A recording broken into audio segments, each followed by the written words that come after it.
filosofía griega. Vamos a desarrollar nosotros el día de hoy, esta mañana, lo que se conoce como el periodo antropológico de la filosofía griega. ¿Estamos de acuerdo?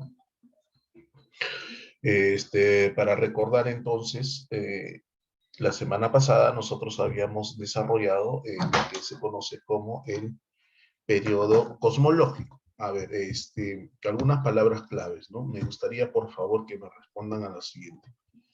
¿Qué significa la palabra arché? Lo estoy escribiendo para todos. A ver si me dicen, por favor, qué significa. Me escriben, por favor, qué es lo que significa.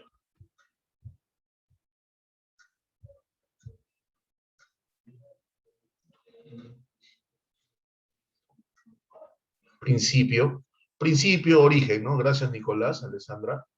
Origen, ¿no? Origen, ok, listo. Arché o arjé, ¿no? También lo podrías encontrar como arjé, ¿no? O arjé, cualquiera de los dos, al principio o arjé. A ver, está escribiendo solamente Alessandra, ahora todos. Arjé, ¿no? Principio, arché o arjé, ¿cierto? ¿Qué significaba esta palabra que estoy escribiendo? Piscis.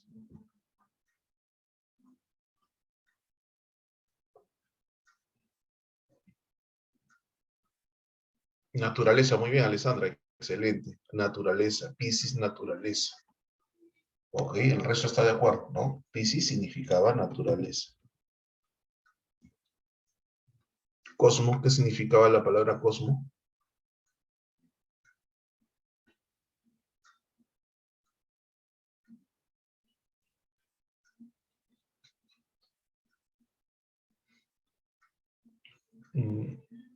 Orden, Angeli. Más que universo, cosmo, universo, pero el universo tenía que ver con el orden. Cosmo, orden. ¿No? Arge, Piscis, cosmo. ¿Qué otra palabra? Ajá, tiene que ver con el orden universal, así es, muy bien, con el orden universal.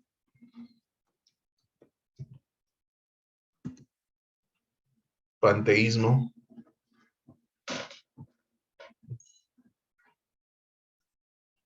Panteísmo, ¿qué significaba la palabra panteísmo?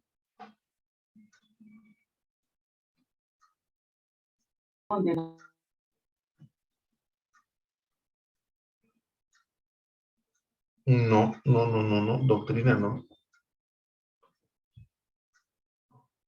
Prefijo pan. Pan, ¿qué significa pan?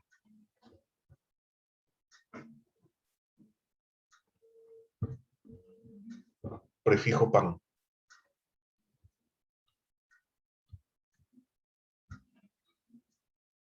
No. Pan, todo. Pan es todo. Teo, teísmo, teo, Dios. Panteísmo, todo está lleno de dioses. Ok, naturaleza divina también, naturaleza divina. O naturaleza divina. Entonces hay estas palabras, ¿no? Arge, Piscis, Cosmo,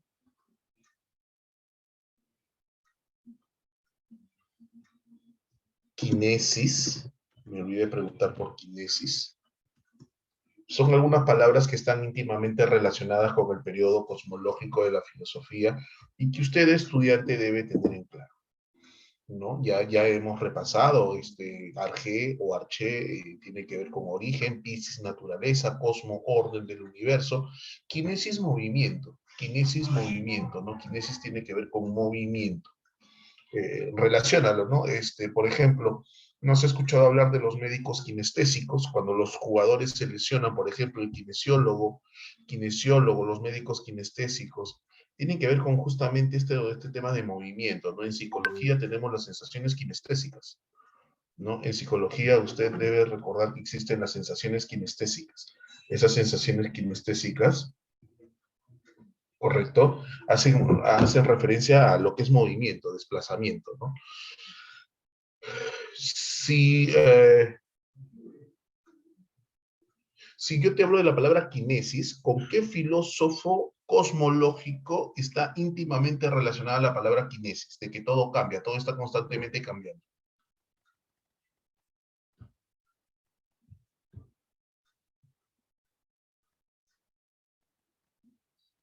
Ajá, Heráclito, muy bien, Alessandra, porque justamente Heráclito dice que todo cambia, todo fluye, él es el filósofo del devenir, ¿no? Ok, entonces vamos entrando en tono, muchachos. El periodo cosmológico de la filosofía se denomina cosmológico, también se denomina presocrático, ¿ok? Es el periodo de los físicos, ¿no? O los naturalistas, los físicos o los naturalistas. La intención principal de estos primeros filósofos, de estos denominados primeros filósofos, es encontrar el arjé del cosmos, ¿no? Del cosmos del universo, el origen del orden, y muchos de ellos consideran de que el origen del orden está donde en un elemento de la naturaleza, en un elemento de la physis. De ahí aparecen los monistas, los pluralistas. Los monistas que van a afirmar que el origen se puede rastrear en un solo elemento, a partir de un solo elemento se da todo el orden, mientras que los pluralistas nos hablan de varios elementos, ¿no? De varios elementos. Entre los pluralistas y los monistas, nosotros vamos a encontrar, por ejemplo, a los pitagóricos, ¿no? La semana pasada yo les comentaba acerca de que los pitagóricos son un caso especial, porque los vamos a ubicar dentro de un grupo de filósofos que consideran que el arjé se encuentra en un elemento de la naturaleza, por eso se le llaman los físicos. El origen que plantean los pitagóricos de todo cuanto existe no necesariamente es material, no necesariamente es material. Ellos recuerda que es un error que estés pensando que para los pitagóricos el origen de todo se encuentra en los números. No necesariamente son los números, son las relaciones métricas, el orden, la simetría, la belleza, ¿no? Este, Al hablar de relaciones métricas se resume, o en todo caso tenemos que hablar de números, pero los números no son físicos, pues, no son concretos. Entonces la explicación de los pitagóricos es un poquito más abstracta, un poquito más metafísica. Al igual que el otro filósofo, que también de una u otra manera necesita una mención especial, que es Parménides, ¿cierto? Porque Parménides nos habla acerca del ser, y aquí hay algo súper interesante que debes recordar siempre de Parménides, ¿no? Parménides dice que el ser no puede ser no ser. Este ser, el ser al que se refiere Parménides, lo podemos entender para poder comprenderlo, se refiere a la esencia misma de las cosas, aquello que permite que las cosas sean lo que son, las cosas materiales, las cosas físicas, sean lo que son, su esencia misma, ¿no? Y entonces Parménides dice que la esencia misma de las cosas nunca cambia, ¿no? Y ahí justamente encontramos esa oposición frente a Heráclito. Heráclito es el que dice que todo cambia, todo fluye, ¿no? Nada permanece constantemente, nada es constante, todo está constantemente cambiando en todo caso. Parmenides dice que no, que el cambio es pura apariencia, ¿no? Es pura apariencia. Importante recordarlo para relacionarlo con los filósofos que más adelante vamos a ver nosotros, ¿correcto? ¿Por qué? Porque la postura de Parmenides seguramente está más cercana a la postura racionalista y la postura de Heráclito seguramente está más cercana a la postura empirista. Tanto racionalismo como empirismo son posturas filosóficas que van a aparecer todavía en el siglo XV, en el siglo XVI, en el siglo XVII, van a aparecer estas posturas nociológicas, ¿no? Pero que podemos ir rastreando. Lo digo porque tranquilamente se puede plantear una pregunta de examen de admisión en la cual se trate de enlazar posturas filosóficas, ¿no? Cuando Parménides dice de que el ser... micrófono, por favor, muchas gracias. Cuando Parménides dice, cuando habla del ser, importante recordar que el ser es esencia y las esencias nunca cambian. Por eso él dice que el ser no puede ser no ser. Si el ser pasa a ser no ser, dejaría de ser ser. Y eso no puede ser porque el ser nunca deja de tener su esencia, nunca deja de ser esencia, nunca deja de ser ser. Es importante que tengamos en claro eso. Entonces, estos dos filósofos, hasta tres diría yo, Pitágoras, Heráclito y Parménides, no necesariamente son tan materialistas como los anteriores, porque Tales sí se refería al agua o al estado de humedad, Anaxímenes sí se refería al aire, y los atomistas, ¿no? Demócrito y Leucipo sí hablaban de elementos, ¿no? Anaxágoras, cuando hablaba de las homeomerías, por ejemplo, de elementos, ellos sí se refieren a elementos, piensan en un elemento.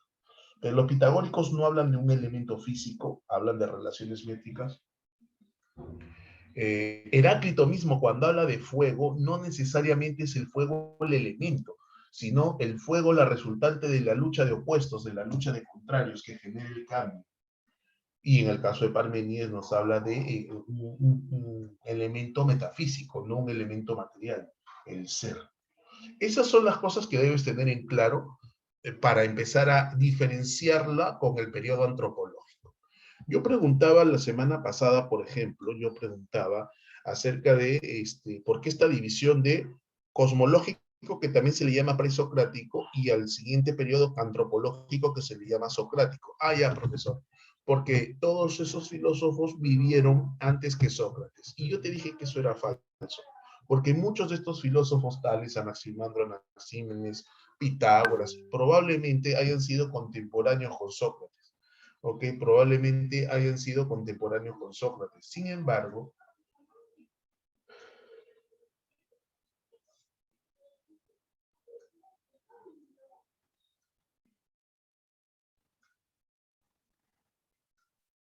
¿ok? Pero, ¿por qué la diferencia? ¿Por qué presocrático y posocrático? Por lo que planteaba. ¿Ok? Por lo que planteaba. ¿Ok? Por lo que sustentaba. Eso me invita a pensar que Sócrates pensaba distinto a estos filósofos denominados cosmológicos, sí. Mientras ellos se preocupaban por encontrar el arjé del cosmos, del universo, el arjé del cosmos del universo, a Sócrates y a los otros personajes, no les puedo llamar filósofos, dentro de un momento vas a saber por qué, a los otros personajes que pertenecen a este periodo, no les interesaba ese tema. Entonces, por eso la división, no porque cronológicamente hablando, aparecieron primeros unos y luego otros. Pregunta, ¿hasta aquí me están entendiendo?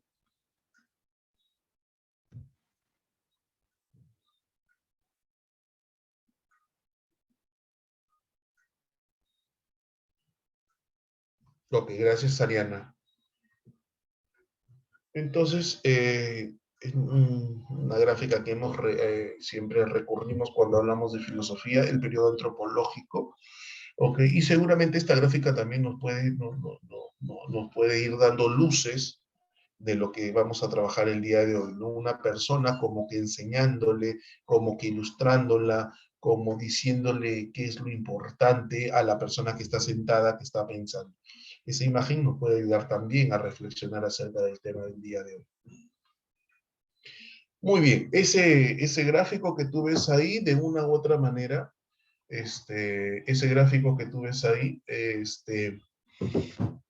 justamente, de una u otra manera, nos habla de los elementos, ¿no? De los elementos, aire, agua, fuego, tierra, ¿cierto? Son los elementos que de una u otra manera nosotros hemos trabajado la semana pasada, ¿cierto? Claro que sí. Ahora, de eso vamos a pasar a esto.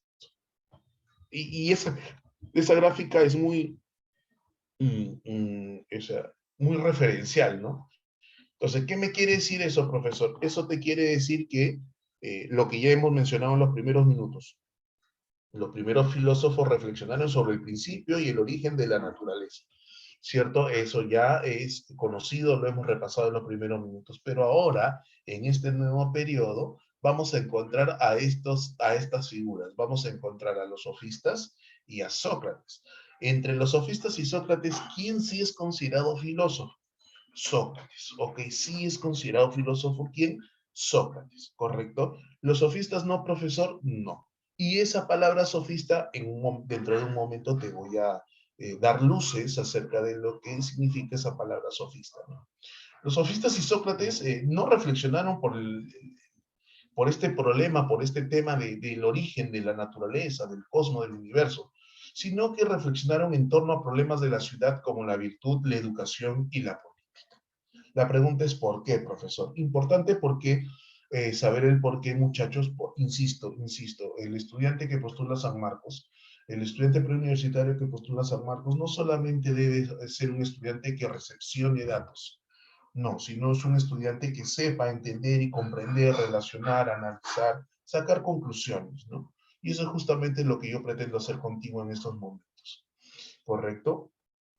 ¿Qué pudo haber orientado, qué pudo haber motivado a Sócrates y a los sofistas a dejar de preocuparse por el tema del origen de todo a partir de un elemento de la naturaleza? ¿Qué pudo haber orientado a estos señores? No hay una sola respuesta, pero podemos esbozar algunas respuestas. Te hago yo la pregunta a ti. Me gustaría que te pongas a analizar en estos momentos. ¿Qué podría suceder, muchachos? ¿Qué podría haber motivado a Sócrates y a los sofistas a ya no preocuparse, a dejar de investigar, analizar, reflexionar acerca del origen de todo en un elemento de la naturaleza? Quisiera leerte, por favor.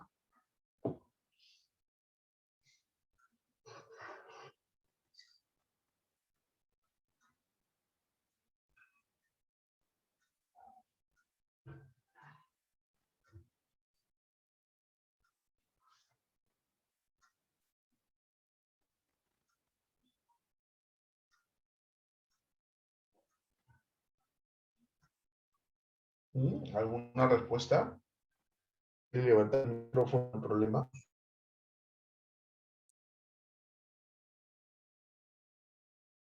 ¿Cuál crees tú que podría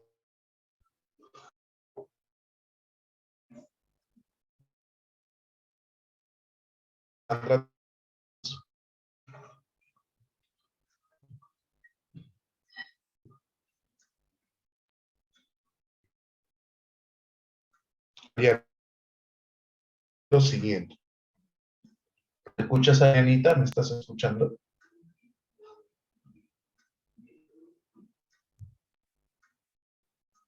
Confirmación, por favor, Ariana, ¿me escucha?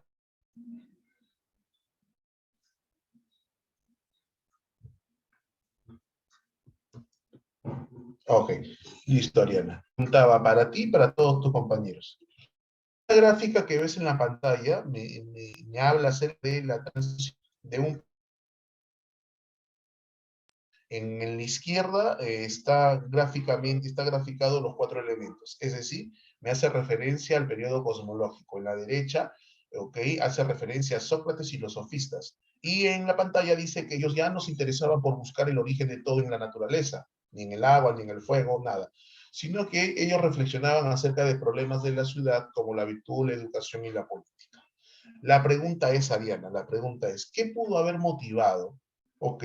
¿Cuál podría ser el factor que haya motivado a sofistas y a Sócrates, a los sofistas y a Sócrates, a dejar de preocuparse por un elemento de la naturaleza, a dejar de preocuparse por tratar de encontrar aquello que dé origen a todo el cosmos? ¿Por qué Sócrates ya no se dedicaba a buscar este tipo de elementos? Esa es mi pregunta, Ariana, y me gustaría que reflexionen y traten de lanzar una respuesta, ¿no? Que traten de lanzar una respuesta.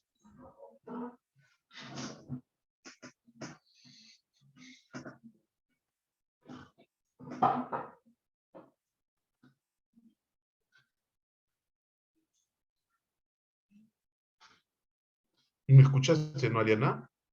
Alessandra, todos ahí en el aula. En teoría habíamos 35 preguntas. Nicolás, porque creían que el hombre era el centro de todo. Ya podría ser, es una respuesta, Nicolás, es una respuesta. Los textos nos dicen otra cosa, pero es una respuesta. Gracias, Nicolás. ¿Alguien más?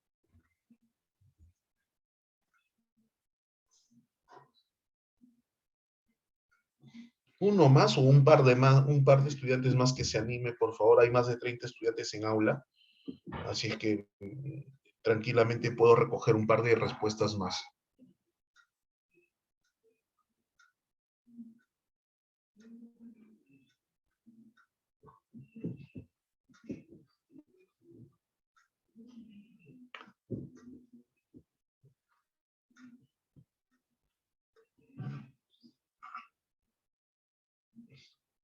Porque no, es esta. Isabel, ¿podrías escribir para todos, por favor, si fueses tan amable? Te lo pediría. Isabel nos responde, nos dice, porque no encontró respuesta. Y mi repregunta para ti, Isabel, no encontró respuesta, yo le añadiría otra palabrita más. Gracias, Isabel, porque no encontró respuesta. ¿A qué? No encontró respuesta. ¿Y qué pasó con Sócrates y los sofistas? Y en realidad a todos en esa época, al no encontrar esas respuestas. ¿Qué generaba eso? Estás por buen camino, Isabel, estás por buen camino.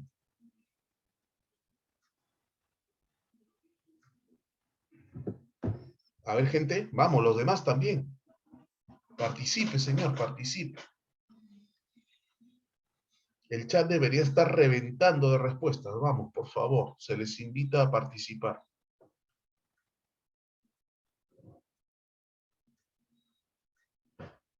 Otra vez estás por interno, Isabel. Al origen, sí, ajá, muy bien. Sigues en el camino, sigues en el camino. Voy a tomar como referencia lo que nuestra amiga Isabel Menenza, ¿cierto? Isabel Menenza nos dice, ella está por buen camino. Dice, ¿no? Profesor, porque no encontraron respuesta al origen. Y voy a completar lo que dices porque es correcto. No encontraron, o sea, estos pensadores, estos otros pensadores, entiéndase pensadores a los sofistas y a Sócrates, no encontrar, y en general, o sea, imagínate tú, las personas del pueblo, cuando escuchaba hablar a Tales, cuando escuchaba hablar a Anaximandro, a Anaxímenes, Anaxágoras, a Heráclito, a Parménides, y darse, o sea, encontrarse con uno que decía una cosa con respecto a este tema del origen, encontrarse con otro que decía otra cosa, encontrarse con otro que decía otra cosa, todo con respecto al mismo tema. ¿Cierto? El origen, el agua, el fuego, el aire, la tierra, no, los cuatro juntos, no, los átomos, no, el ser, no, los números. Entonces, no había una respuesta satisfactoria, una única respuesta que pueda satisfacer a todos con respecto al origen. ¿Ok? Por eso decía que Isabel está por buen camino, porque justamente no había una única respuesta que pueda satisfacer a todos con respecto al tema del origen. Correcto. Entonces, ¿qué pasó? ¿Qué ocurrió con estas personas? ¿Qué pasó con estas personas? Ocurrió de que se aburrieron y dijeron, ¿sabe qué? Esta pregunta, este tema es ambiguo. No, no se puede dar respuesta a esto. Ok, no se puede dar respuesta a esto. Otra probable respuesta también. Otra probable respuesta es que se haya encontrado problemas más importantes, más trascendentales a los cuales reflexionar. Y justamente en la parte derecha de tu pantalla dice eso, ¿no? Reflexionaron en torno a problemas de la ciudad como la virtud, la educación, la política. La pregunta es ¿por qué? Y la respuesta está en saber dónde nació la filosofía y dónde está ahora la filosofía. Una preguntita, ¿de qué ciudad es Sócrates? ¿Dónde vive Sócrates?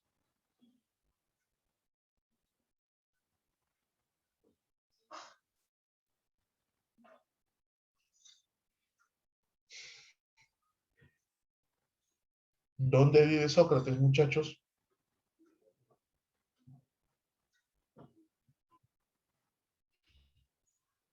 ¿Están ahí? Sócrates de Alopecia.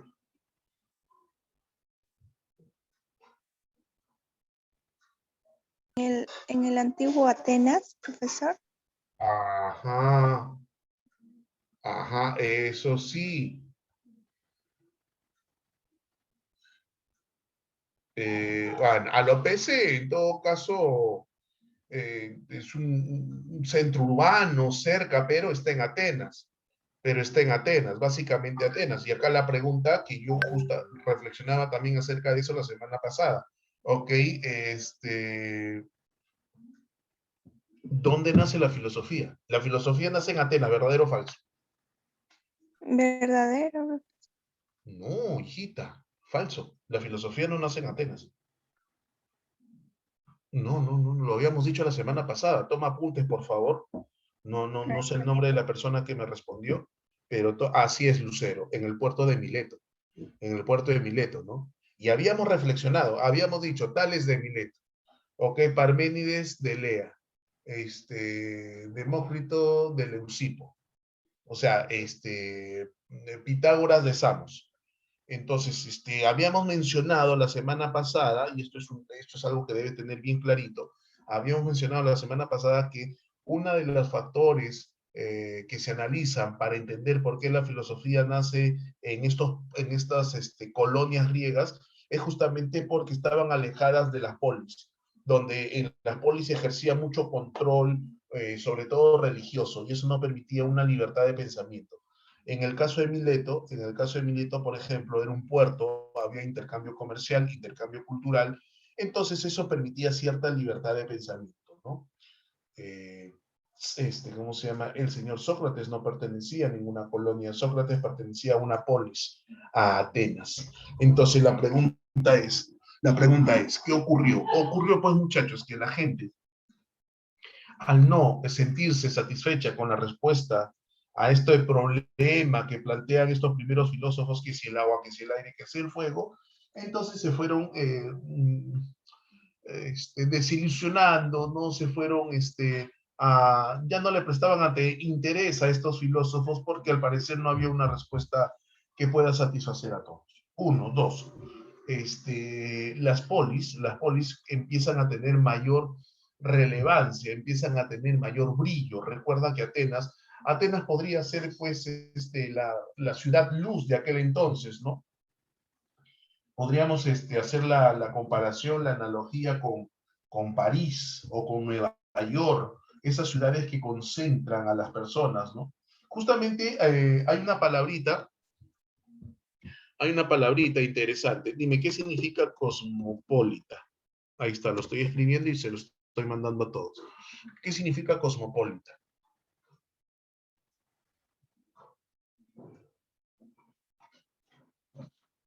¿Alguien tiene idea?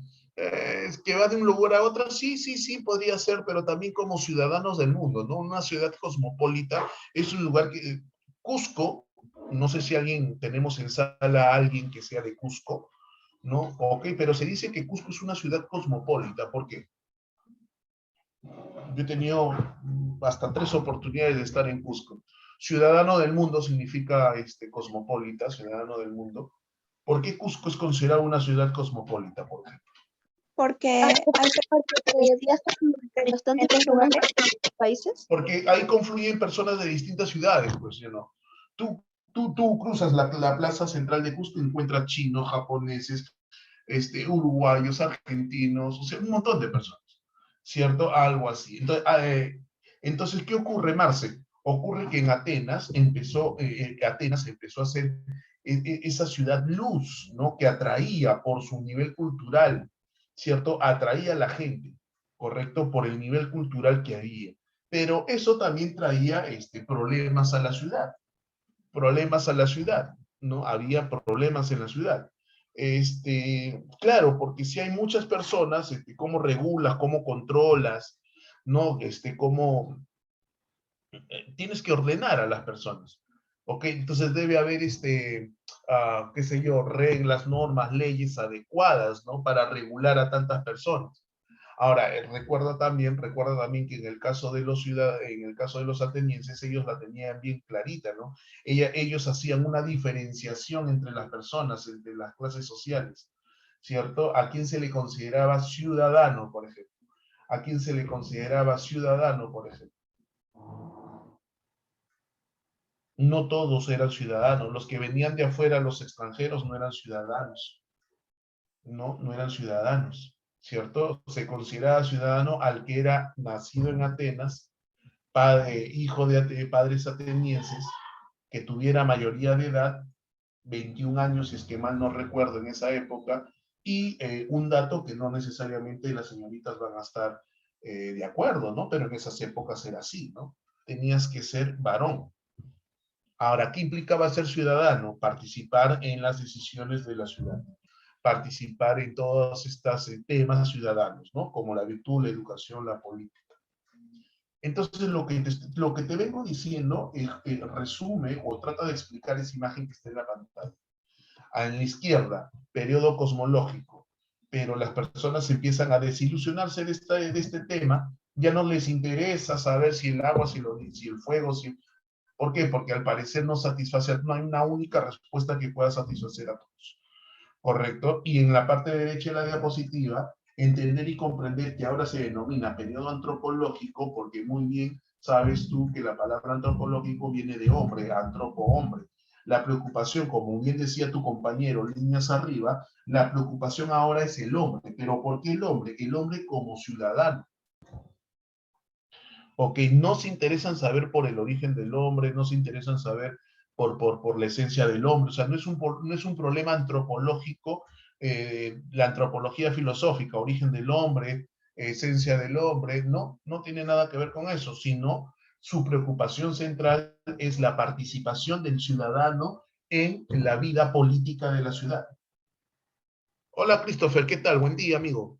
Tranquilo, no pasa nada. Más bien, únete a la clase, únete a la clase y participa. Cuando yo pregunte, espero estés atento para que puedas responder. Buen día, hijo, buen día, buen día. Entonces te decía, ahora, si a ti te pregunta San Marcos, ¿cuál es la principal preocupación del periodo antropológico de la filosofía griega? Entonces tú tendrías que responder que la principal preocupación es el hombre como ciudadano. El ciudadano, el hombre como ciudadano que participa en las decisiones de la ciudad. ¿Ok? Que toma, que es partícipe, que debe, y esa palabra es clave, ¿a? Que debe. El ciudadano tiene el deber de participar en todo aquello que involucre la ciudadanía. En otras palabras, estamos hablando de un tema que hoy en día mucha gente solamente le interesa cuando hay elecciones, es decir, política.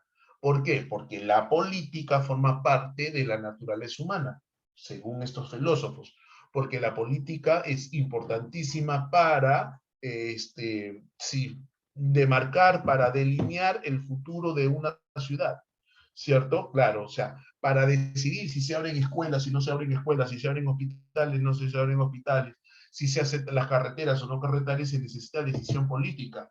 Ahora, ¿quién hace la política? No me refiero a los tiempos actuales, sino me refiero en aquel entonces.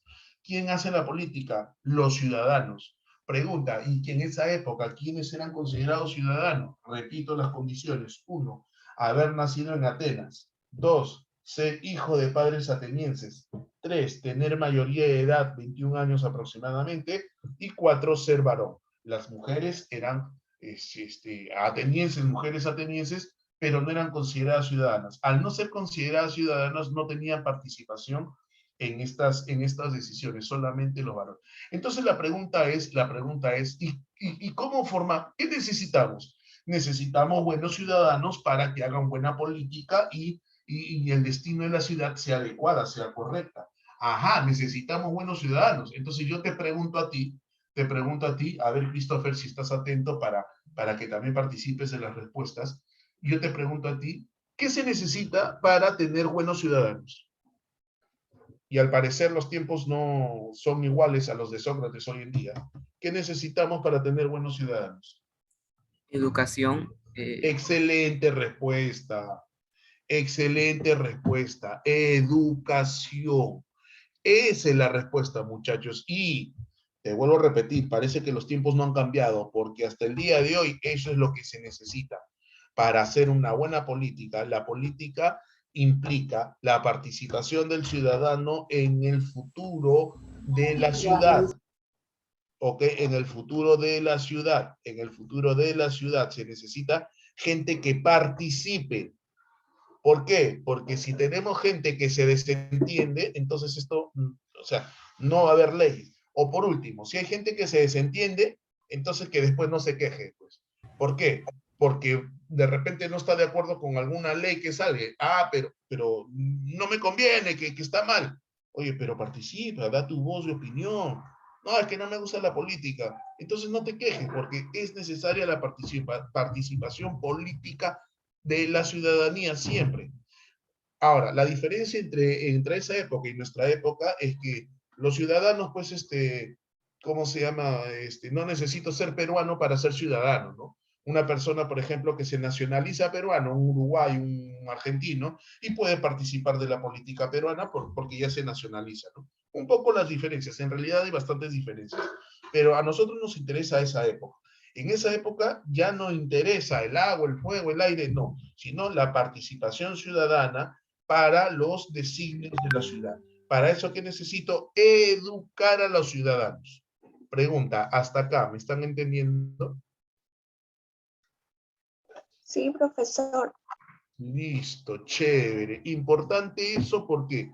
Porque ahora la pregunta es, si necesitamos educar a esos ciudadanos, ¿qué se requiere? ¿Se requiere la presencia de quién o de quiénes para educar a esos ciudadanos? Profesores, maestros, profesor. Así es, muy bien, maestros, profesores, maestros, como gustes llamarlo, que orienten a los ciudadanos, que formen a los ciudadanos para ser ciudadanos partícipes de esta política, de las decisiones políticas.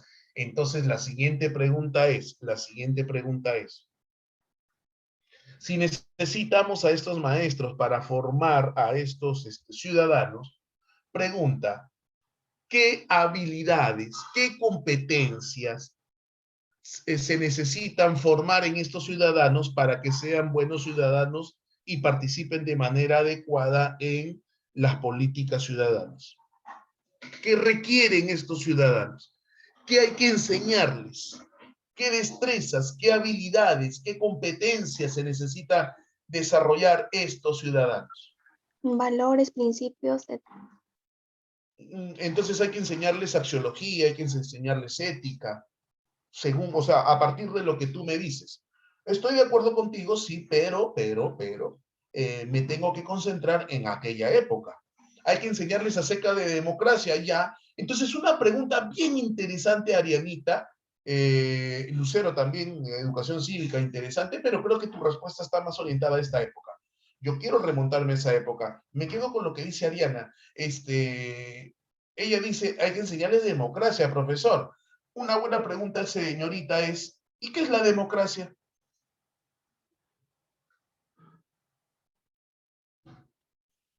¿No? Una buena pregunta es, ¿y qué es la democracia? Otra buena pregunta sería, entonces, preguntarnos acerca de cómo se hace la democracia. Otra buena pregunta sería, ¿qué se necesita para vivir en democracia? Que la palabra de todos vale por igual, ¿ya? ¿Listo? Escuchas y tomas las opiniones de los demás, tomas en cuenta las opiniones de los demás. Angeli, nuevamente me estás escribiendo por interno. Tienen que escribirme para todos, para que todos puedan leer sus respuestas. Yo estoy de acuerdo con ustedes, ¿ok? Ya, puede, ustedes han utilizado una palabra que hasta antes de esta clase no habíamos utilizado, democracia.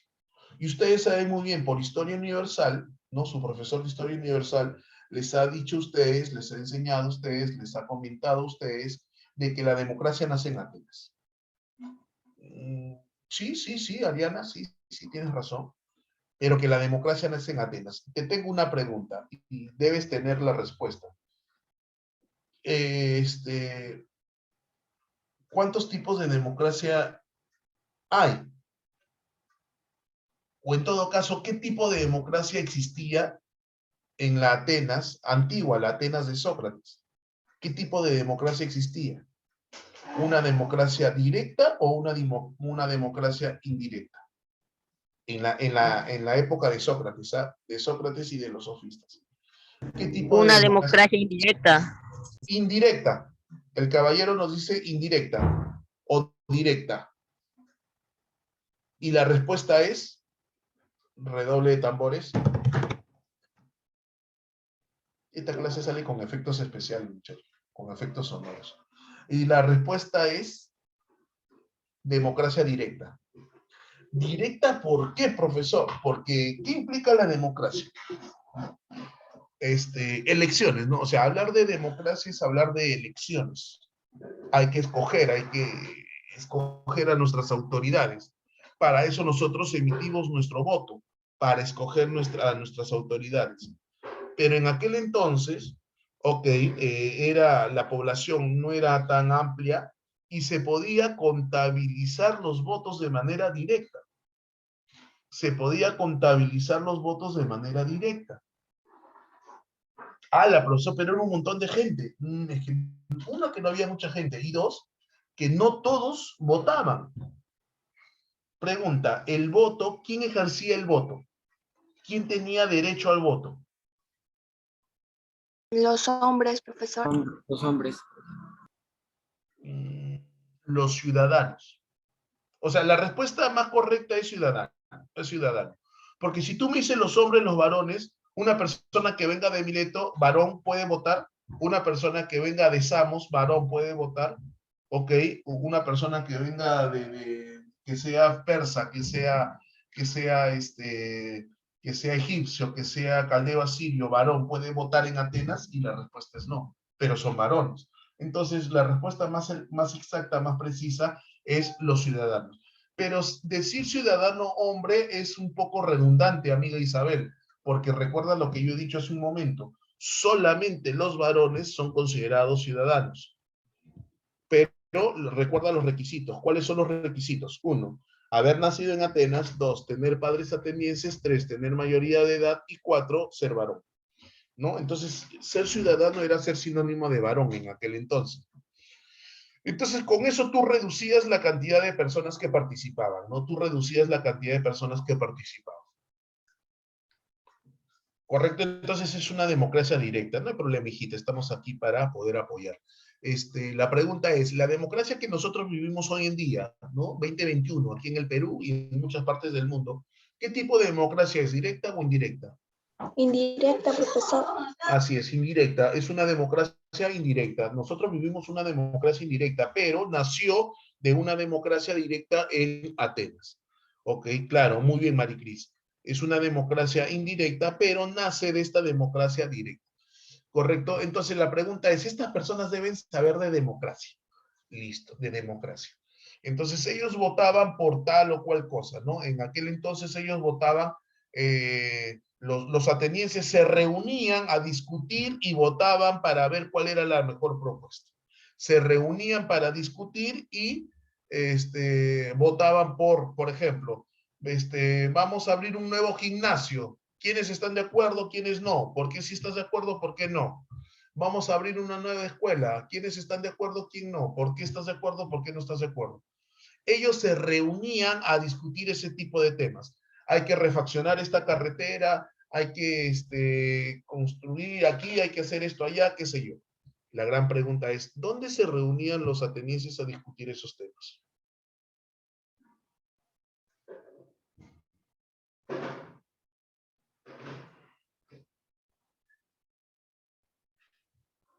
¿Dónde se reunían los atenienses a discutir esos temas?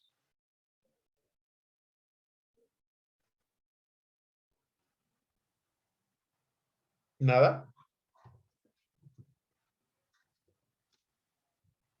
Se reunían en el ágora. ¿Alguien sabe qué significa esa palabra ágora?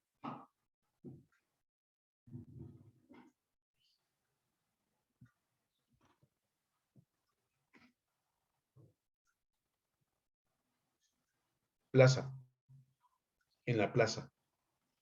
Imagínate pues la plaza de armas, imagínate pues la plaza San Martín, qué sé yo, ahí se reunían. Ahí se reunían los ciudadanos, ¿ok? De vez en cuando se reunían los ciudadanos.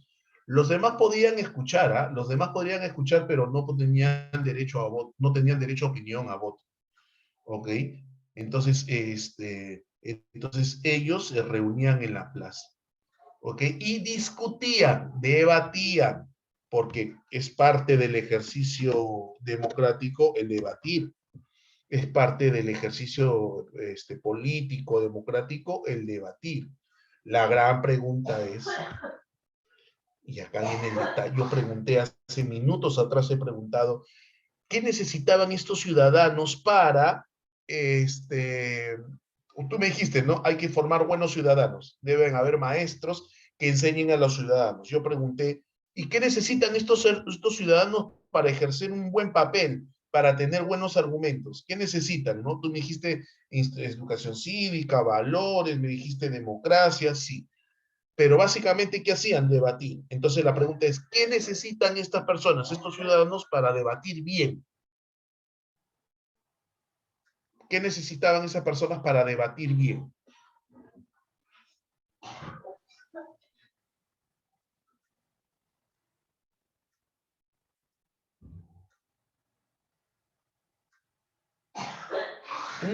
Muy bien, Milagro, buena comunicación. A eso le vamos a dar un nombre, a eso le vamos a dar un nombre. Conocimientos. Ajá, estoy muy de acuerdo con Lucero. Estoy muy de acuerdo con Lucero. O sea, tú tienes que saber comunicar. Por lo tanto, tienes que dejarte entender. Y no solamente dejarte entender, sino que tienes que saber, tienes que lograr esta palabrita. Convencer. Escríbelo para todos, Isabel. Nuevamente estás escribiendo solamente para mí. O sea, al saber comunicar, ¿ok? Puede ser que tú tengas mucho conocimiento, pero no sabes convencer, o sea, no sabes transmitir. Entonces, por lo tanto, necesitas desarrollar oratoria, retórica, erística, que tiene que ver con el arte de buen debatir. Y acá viene el detalle, acá viene el detalle. Sí, seguramente, Magplis, una escucha activa para poder detectar de repente las contradicciones que puede tener la otra persona y yo poder rebatirlas. Y yo poder rebatirlas. Isabel nos dice conflictos y haberlos estudiado bien para dar su opinión. Claro, o sea, debes saber, y lo coloco aquí, voy a resumir lo que dice nuestra amiga Isabel, hay que saber argumentar. ¿Ok? Cuando yo debato, debo saber argumentar. El día domingo nosotros fuimos testigos, no sé si tú lo viste por televisión, obviamente también hay que prepararse, obviamente.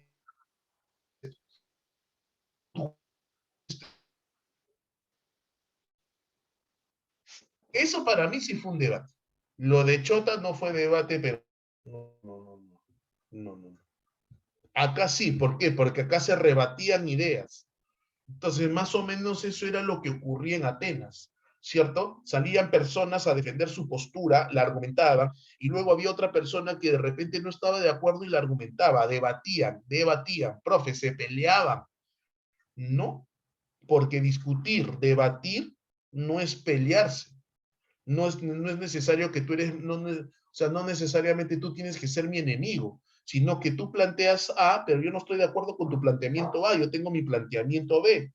Entonces tú vas a argumentar todo lo necesario para convencer al resto que tu argumento A es el correcto, es el que va a traer más beneficio a la ciudad. Pero yo, al discutir contigo, al debatir contigo, argumento que tu argumento A, que tu postura A no es correcta y que mi postura B es la correcta, ¿cierto? Entonces yo tengo que convencer a los votantes, de que mi postura es la correcta. En eso se centra la filosofía en el periodo antropológico. Profe, temas políticos, sí podríamos decir que son temas políticos, sin entrar en política, porque nosotros no vamos a hablar de política, o sea, no vamos a hablar ni de derecha ni de izquierda, no.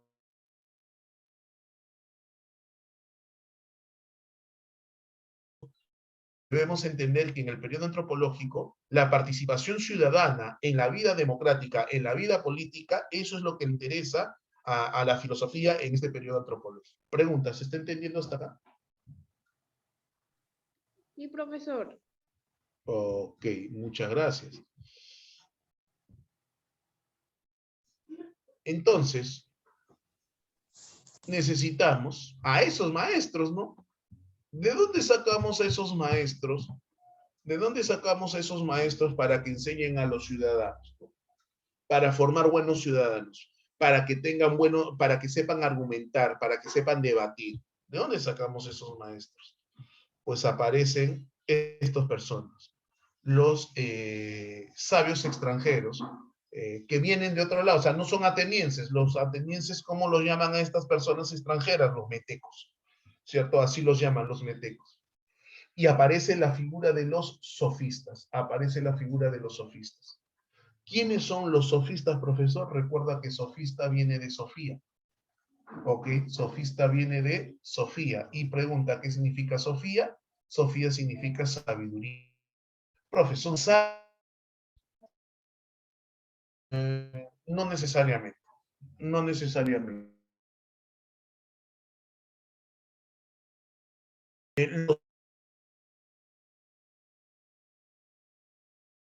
Han llegado a ser conocidos a través del como falsos filósofos, en círculos académicos muy preparados, o que en círculos académicos muy exclusivos. El que te digan sofista es casi un insulto. El que te digan sofista es un insulto, ¿cierto? ¿Por qué, profesor? Idea. Estos sofistas, ¿quiénes son? Educación política de los jóvenes atenienses. Eso resume lo que nosotros hemos venido. Dato anecdótico, mucha gente le da mucha importancia a este dato, pero es un dato anecdótico. Es el hecho de que estos sabios extranjeros, estos sofistas, que son esos maestros al que tú te referiste hace un momento para la enseñanza de estos ciudadanos, en la formación de estos ciudadanos, cobraban por enseñar, ¿no? Cosa que en Atenas no existía, pues, o que cobraban por enseñar, cosa que en Atenas nunca se había dado, pero ellos sí cobraban por enseñar. Entonces, la pregunta cae de madura, muchachos. ¿Quién tiene acceso a la educación? Estamos hablando en aquella época. Cualquier parecido con la realidad actual es pura casualidad. Pregunta, en esa época, que estoy diciendo que los sofistas enseñaban, cobraban por sus enseñanzas. Y ellos se encargaban de la formación, enseñanza de esos futuros ciudadanos. Pregunta, ¿quién tiene acceso a la educación? Así es, los que pueden costear los estudios. Claro, la gente que tenga recursos económicos, la gente que, ¿cierto? Los de clase alta, y en aquel entonces a los de la clase alta, bueno, hasta ahora, ¿no? ¿Cómo se les llama? Tienen un nombre. No.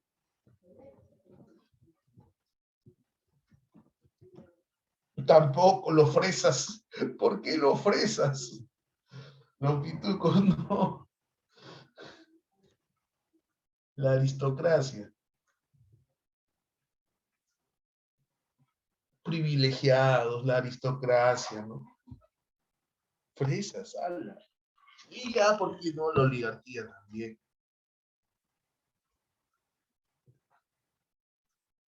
¿Qué características entonces encontramos nosotros en estos sofistas? ¿Qué significa nociología, muchachos? ¿Qué significa noceología? ¿Qué significa noceología?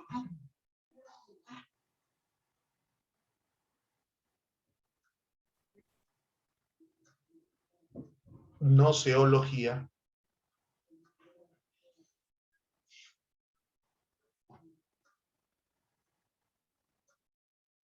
¿Alguien? Así es, muy bien. Conocimiento. Nociología tiene que ver con el problema del conocimiento. Entonces, en cuanto al conocimiento, a la posibilidad de conocimiento, en cuanto a cómo se produce el conocimiento, ¿no? Los sofistas tenían una posición escéptica y relativista. Esas dos palabritas, muchachos, las subrayamos y las guardamos mentalmente. Esas dos palabras tienen que llegar a estar en tu memoria de largo plazo. ¿Ok? El escéptico es la postura nociológica que pone en duda la posibilidad del conocimiento. Pone en duda la posibilidad del conocimiento. El escéptico. ¿Ok? El escéptico pone en duda la posibilidad del conocimiento. Y el relativista dice que el conocimiento va a depender de. Ok, va a depender de. Bueno, acá se repite, disculpe. Una postura relativista es que, por ejemplo, ¿qué es verdad? Depende, va a depender de. Hay muchos factores. ¿Qué es verdad? ¿Cuál será la verdad? Entonces hay posturas relativistas. Actualmente se dice que vivimos en un mundo muy relativista, ¿no? Porque lo que es verdad para ti no necesariamente es verdad para mí. Lo que es correcto para ti no necesariamente es correcto para mí. ¿Por qué, profesor? Porque temas generacionales, pues no, yo soy de una generación, tú eres de otra generación. Temas de división de clases sociales, para una clase social estará bien, para otra clase social estará mal. Entonces no existe algo absoluto. En cuanto al conocimiento, no existe un absoluto en cuanto al conocimiento, ¿no? Todo es relativo. Cuestionaron la desigualdad entre los hombres, ¿no? Algo, por ejemplo, que podamos rescatar de los sofistas es eso, ¿no? Que ellos cuestionaron la desigualdad entre los hombres. Esa desigualdad existía en Atenas, pues. En el mundo antiguo existía y en Atenas, ¿no? Acabo de decir eso, ¿no? De que existe pues una aristocracia, los privilegiados, ¿no? Entonces ellos cuestionaban eso. Bueno, se repite, esta diapositiva se duplicó. Hay varios sofistas, Trasímaco, Hipias, pero vamos a centrarnos en probablemente los más renombrados filósofos, sofistas, filósofos no sofistas. Protágoras de Abdera. No, Protágoras de Abdera. Profe, ¿no era de Atenas? No, recuerda que los sofistas no son atenienses. Los sofistas son metecos. Vienen de afuera, extranjeros.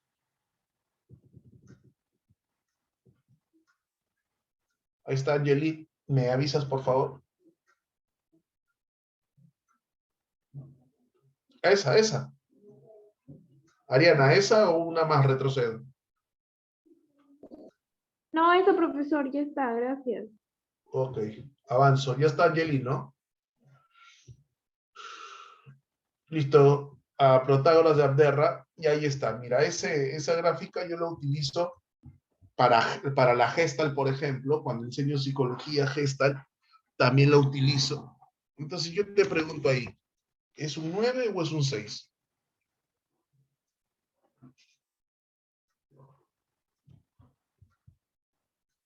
Un 6. Un Es un 6, 6 dice. cada Es un persona. 6. Pero si estás a la izquierda es 6. ¿No? Pero si Aunque lo ves puede ser, desde la derecha, depende del punto de vista. claro, justamente ahí dice, ¿no? Depende de la perspectiva de cada persona, ¿no? A ver, mira, me voy a meter en camisa de 11 varas, ¿ya? Me voy a meter en camisa de 11 varas. ¿Por qué, profesor? Porque, a ver, ¿cómo decirlo?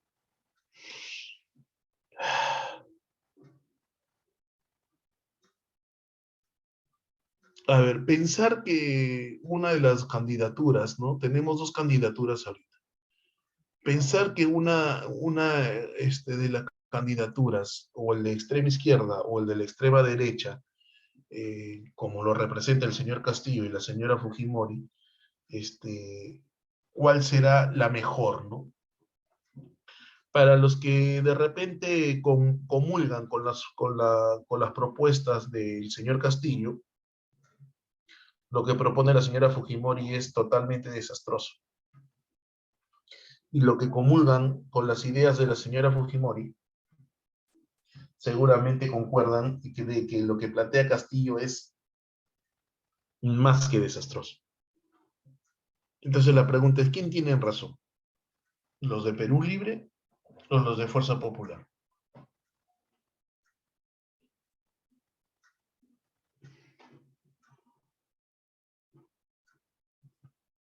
Podemos decir que uno de los dos tiene la verdad, podemos decir que uno de los dos es 100% ético, moral.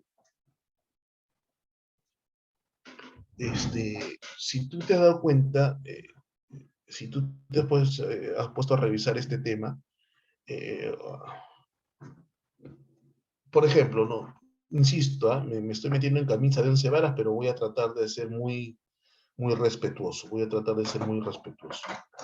Por ejemplo, ¿no? Los que ahorita apoyan la candidatura de la señora Fujimori, muchos han salido a decir que no es un apoyo a ella, sino que es un apoyo a la democracia. Pero en realidad muchos de ellos,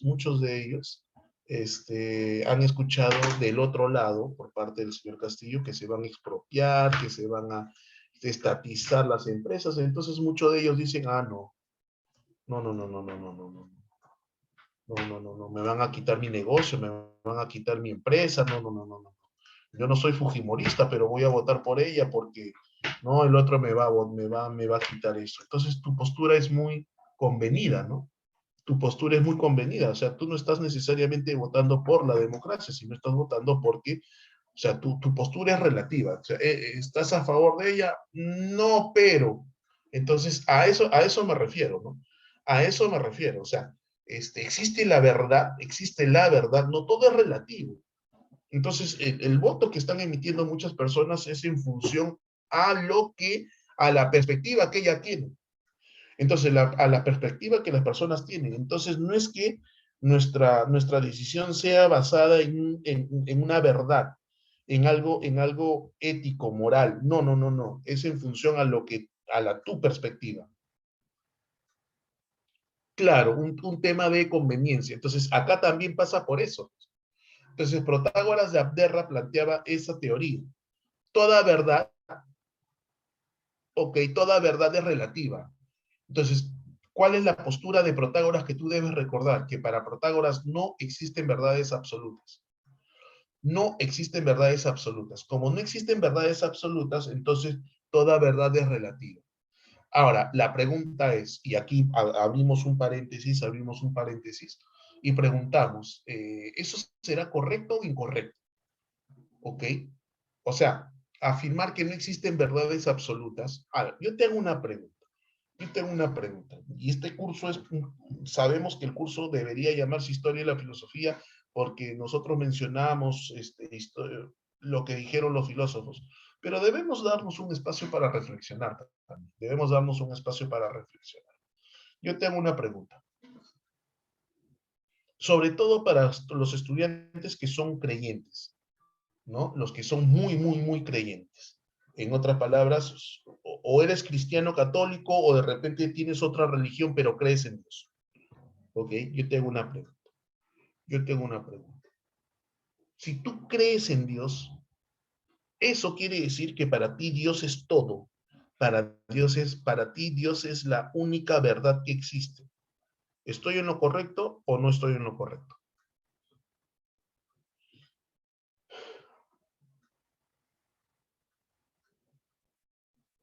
¿Cierto, Natanael? Claro. Si tú eres creyente, y eso, o sea, estoy tomando como referencia a las personas creyentes, si tú crees en Dios, entonces para ti Dios es la única verdad que existe. Por lo tanto, Dios es universal, Dios es una verdad universal. Si Dios es una verdad universal, entonces no hay medias tintas, no hay que sí, no hay que a veces, no, no, no, no, no. Es una verdad universal, es una verdad universal. ¿Ok? Es una verdad universal. ¿Correcto? Listo. Y si es una verdad universal, yo no puedo cuestionarlo. No se puede cuestionar lo que dice Dios. Entonces, la postura de Protágoras, la postura de Protágoras, ¿favorecerá o no favorecerá las posturas religiosas?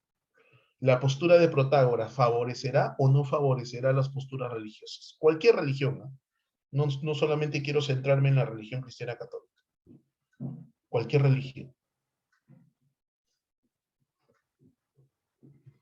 No favorece. ¿Por qué?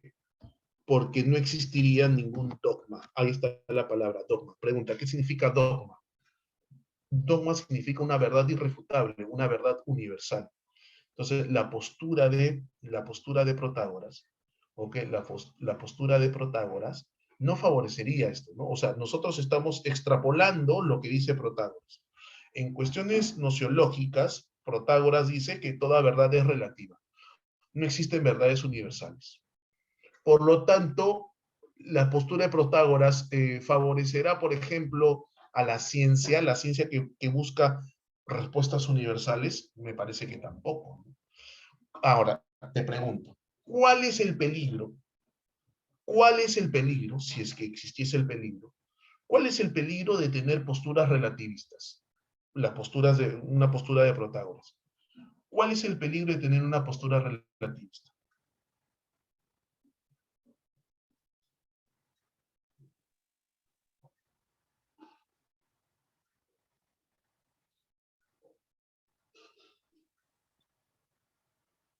Que todo lo que se dice entre personas es verdad. O en todo caso, ¿cuál es la verdad? ¿Lo que dices tú, lo que digo yo? Ajá, Las muy bien, dos, Alessandra. Escríbelo para todos, Alessandra. Disculpa, no te escuché. Dímelo, repítelo, por favor. las dos personas serían, ¿no? Claro, o sea, pero ¿cuál será? Entonces tú tendrías tu verdad, yo tendría mi verdad, pero la pregunta es, y entonces cada persona tendría su verdad. Entonces, lo que yo quiero que tú entiendas es que analicemos y entendamos esto. Protágoras, que es un sofista, dice que no existen verdades absolutas. ¿Ok? El riesgo, el peligro de todo esto es que no habría un norte al que seguir. ¿Cierto? Porque entonces cada uno seguiría su camino porque todo depende del punto de vista de cada persona. Profe, ¿quién tiene la razón? ¿Protágoras o las verdades absolutas? Yo no lo sé. Simplemente estoy poniendo en el tapete la postura de Protágoras. O sea, estoy tratando de explicarte lo que significa este relativismo de Protágoras. El relativismo nace con Protágoras, ¿ok? No existen verdades absolutas, va a depender del punto de vista de cada persona, pero eso puede caer en la conveniencia. No, no me conviene, entonces no es para mi verdad, ¿correcto? Seguimos con Protágoras. Ok, ahora él dice, muy bien, pero ¿cómo podemos medir? ¿Cómo podemos medir cuál es esa verdad que es relativa? Entonces él dice, ¿no? Acá dice, el hombre es la medida de todas las cosas. Para ti es tarde, para mí pronto, para todos los demás es 5:30 de la mañana, ¿no? Es como el vaso está medio vacío, el vaso está medio lleno, ¿cómo está ese vaso, no? Ah, otra vez depende, profesor. Y si depende de cada uno de nosotros, ¿cómo llama Protágoras esa postura? Protágoras lo llama la homomensura. Entonces, la verdad va a depender de quién, del hombre, de cada uno de nosotros. ¿Ok? El secreto, ¿cuál va a ser el secreto? De saber convencer al otro de que mi postura es la correcta. De que mi postura, te tengo que convencer, yo te tengo que convencer. Pero es mi postura. Homo mensura, homo hombre, mensura medición.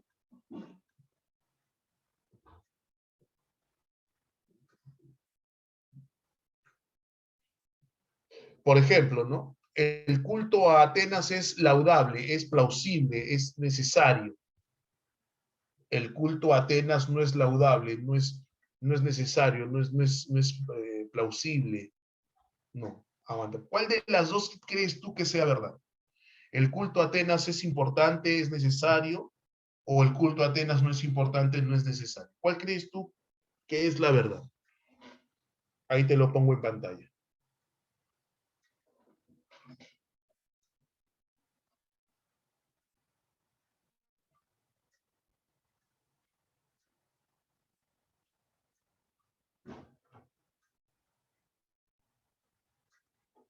Que no es necesario para ti, Ariana, ¿cierto? ¿De qué personas, Angeli? ¿A quién nos estaremos refiriendo?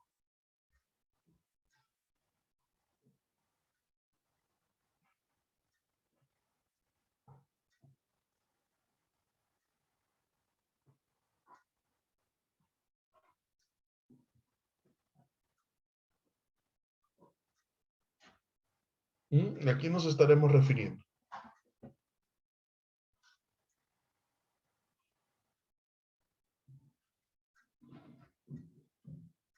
¿Aló? ¿Están ahí?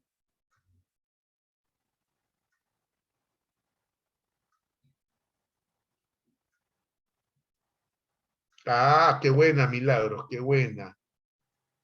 El culto a Atenas es laudable, es una verdad en relación a los atenienses. Si tú eres ateniense, obviamente vas a decir, no, hay que rendir el culto a Atenas, no es la ciudad donde yo vivo. Pregunta, pero para los persas, pregúntale a los persas dirán, no, no, hay que rendir tributo o es plausible el culto a Persa, pero no a Atenas. Ah, ¿verdad, no? Claro, entonces ahí te das cuenta de que todo depende. Entonces, qué dice Protágoras? Protágoras dice, micrófono, por favor. Sobre cualquier tema se puede mantener con igual valor dos tesis contrarias entre sí.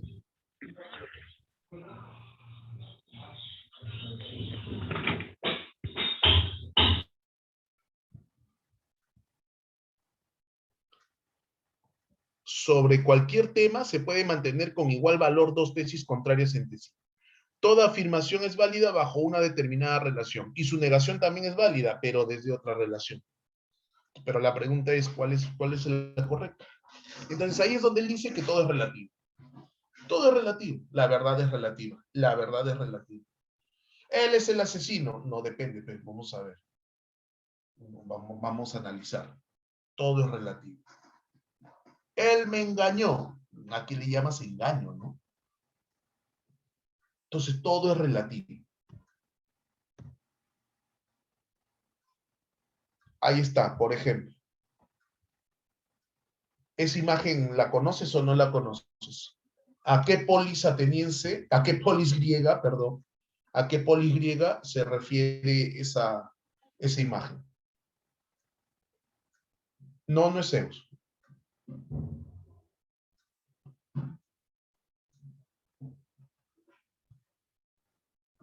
Esparta.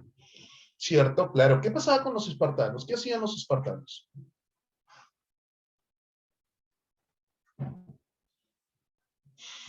¿Qué hacían los espartanos?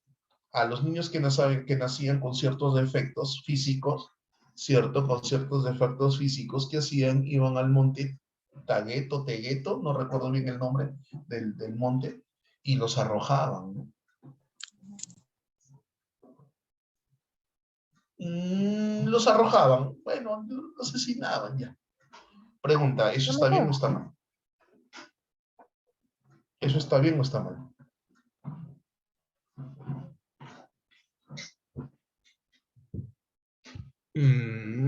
¿Para quién, Mal. Ariana? ¿Para quién? Y ahí Angeli, Jan Trejo también, ahí justamente es. Aguante, profe, un ratito. El ejemplo anterior como que lo entendía, ¿no? O sea, saco cara por Atenas, porque soy ateniense, ¿no? Pero un persa dirá, no, yo no saco cara por Atenas, ¿yo sé por qué? Porque no soy ateniense. Ahí sí lo entendí. Profe, pero acá estamos hablando de una vida humana. ¿Cómo que depende? ¿Cómo que depende? Para ellos estaban bien porque tenían que formar guerreros. Desde el punto de vista ateniense estaba bien. Y aquí es donde, chicos, probablemente algunos de ustedes terminen estudiando Derecho, y aquí es donde van a discutir bastante este tema. Ahí es donde se van a cuestionar bastante este tema. ¿Existen verdades absolutas o todo es relativo? Porque si tú asumes que todo es relativo, entonces dices, espérate. Robó, sí, pero robó ¿por qué? Tú no puedes decirle que sea un delincuente. Vamos a ver los atenuantes. Lo hizo ¿por qué? Porque está sin trabajo. En la pandemia estuvo sin trabajo. Lo hizo porque su padre se estaba muriendo. ¿Qué sé yo? Entonces no habría o sea, para los que defienden verdades absolutas, lo que está mal, punto, sin encontrarle, ¿cómo se llama? Alguna arista. No, está mal y punto. Robar, ¿está mal sí o no, muchachos? Robar, ¿está mal sí o no? Sí, está mal, profesor.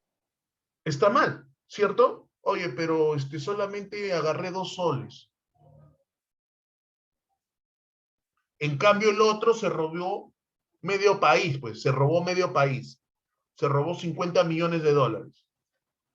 Uno robó 2 soles y el otro robó 50 millones de dólares. Ah, profe, ay, no, entonces ahí no, profe, depende, pues. No va a comparar. ¡Uy, no! Lo perdimos. Perdimos a Natanael, soldado caído. Perdimos a Natanael. ¡Claro! Pero sí me, sí me entiendes, ¿no, Ariana? Sí me entiendes. O sea, 2 soles contra 50 millones de dólares, profe, no hay comparación. Perdónenlo al primero. Solamente robé 2 soles. Pregunta, ¿tendría que perdonarlo solamente porque robó 2 soles? ¿O merece una pena tan drástica como el que robó 50 millones de dólares? Ahí justamente es donde tú analizas el tema del relativismo. Entonces la pregunta es, ¿los espartanos tenían razón o no? A ver, ¿qué dice Protágoras? La moral de los pueblos, dice, es convencional, depende de cada cultura. Ah, depende de cada cultura, entonces nadie le podría decir nada, no podríamos abogar por los derechos humanos en ciertos lugares musulmanes, ¿cierto? Porque ellos tienen ciertas costumbres o que cierta moral ya establecida, ¿no? Como por ejemplo el hecho de que las mujeres no tengan acceso a la educación. Todavía existe eso, ¿no? La mutilación de los genitales árabes.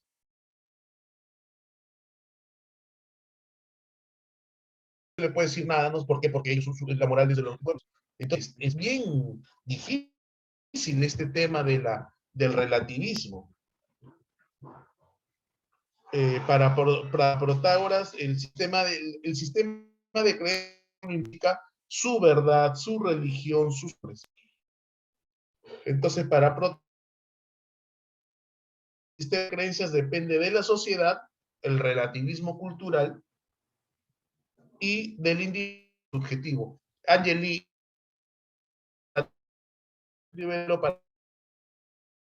muy buena pregunta. ¿Cómo es la corrida de toros? Está mal, pero es una tradición, ¿cierto? Ese es un buen ejemplo para debatir, para discutir.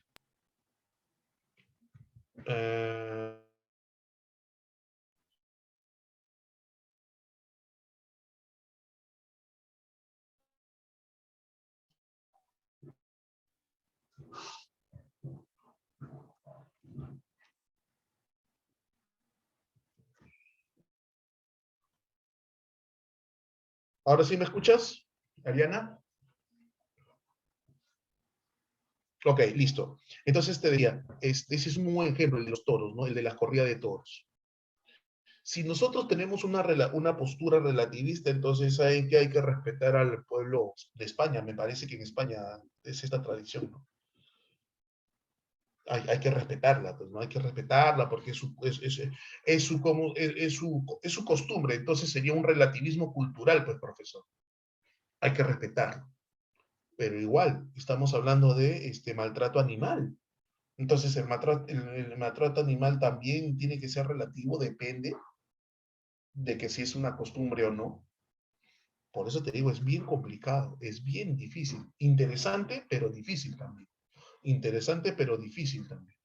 Ahora, un tema interesante también es que los propios españoles están en contra, muchos de los españoles están en contra de la corrida de toros, porque entienden y comprenden también de que se está hablando de abuso animal.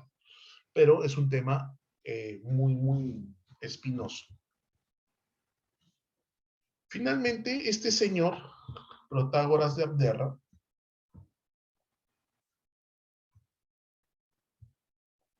al igual que los otros sofistas, preparaban a las personas en oratoria.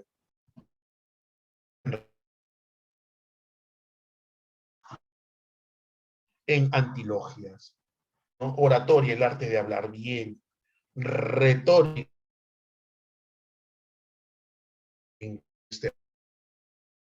preguntas de las cuales tú ya tienes las respuestas, ¿no? Preguntas de las cuales tienes respuestas, erística, debatir, erística, antilogias, una especie de paradojas, una especie de paradojas. Entonces, eso es a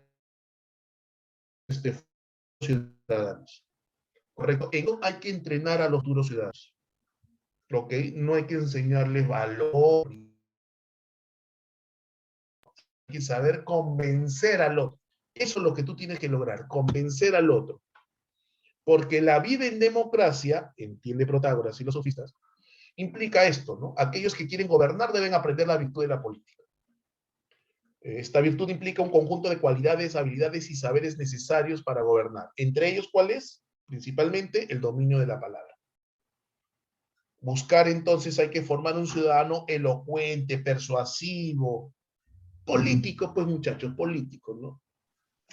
¿No? Acá en el Perú tuvimos a un varios, ¿no? Pero de repente hay varios oradores, muy buenos oradores en el Perú. Muy buenos oradores en el Perú.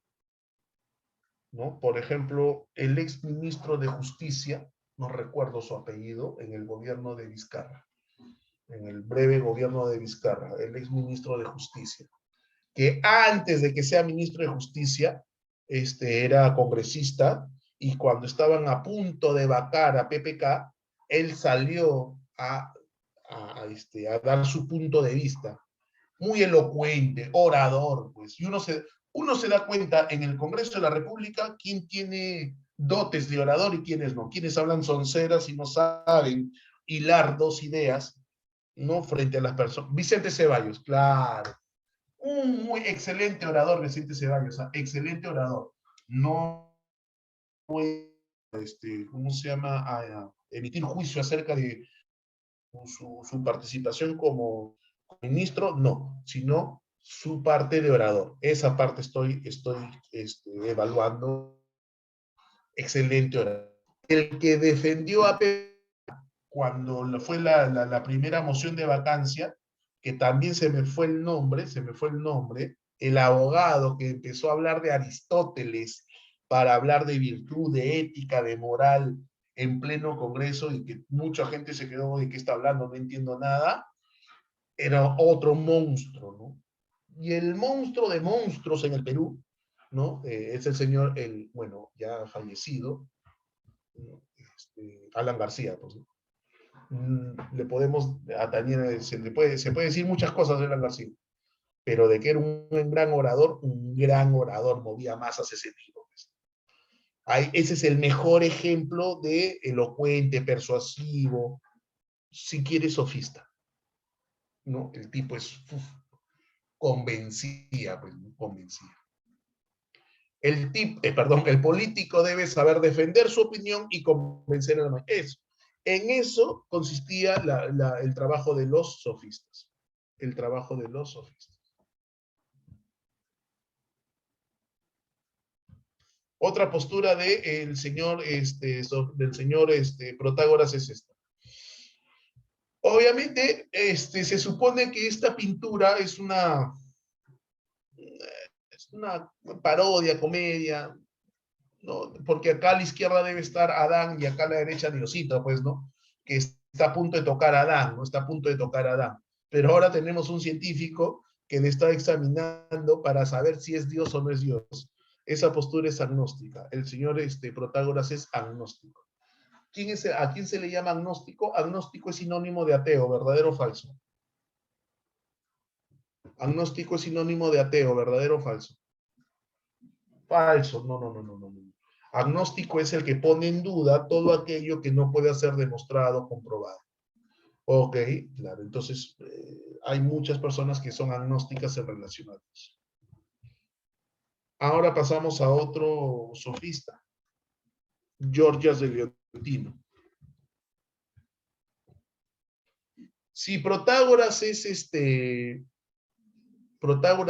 escéptico, es relativista, es agnóstico, este señor Gorgias de Leontino es nihilista total, pues. Nihilista, fatalista total. Él dice que nada existe, no existen verdades absolutas, nada, no existe nada, nada existe. Si algo existe, no es conocible por el hombre. Y aunque sea conocible, es incomunicable a los demás. Por lo tanto, nada existe. Nada existe, o sea, nihilista, nihilista. Nihilista significa fatalista total, así.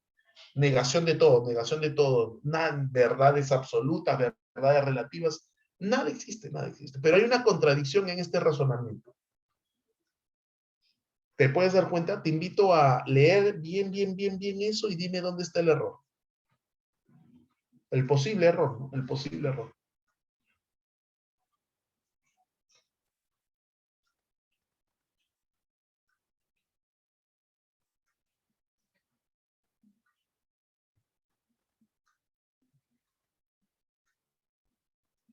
¿Aló? ¿Están ahí? ¿Cuál sería el posible error?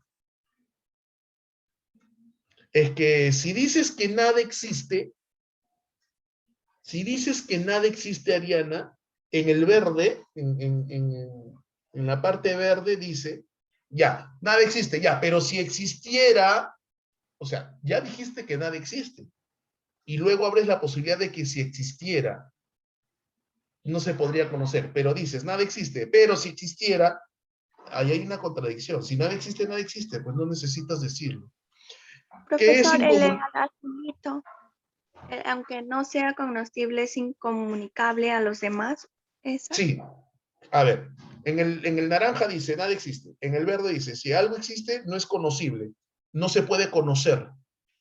No se puede conocer por el hombre. Si algo existiera, no lo puedes conocer. Ahora, si aún así lo conocieras, no puedes decir exactamente qué es a los demás. No lo puedes comunicar a los demás. No puedes decir a los demás lo que realmente es.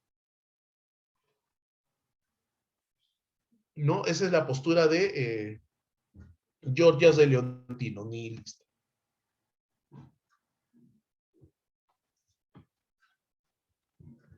Te vuelvo a repetir, hay más sofistas, pero nos concentramos solamente en Protágoras y en Georgias.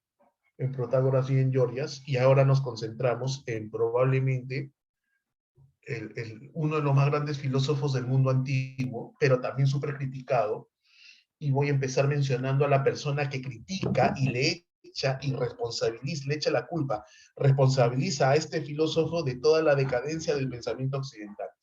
Nietzsche, no te vayas a olvidar este nombre, Nietzsche.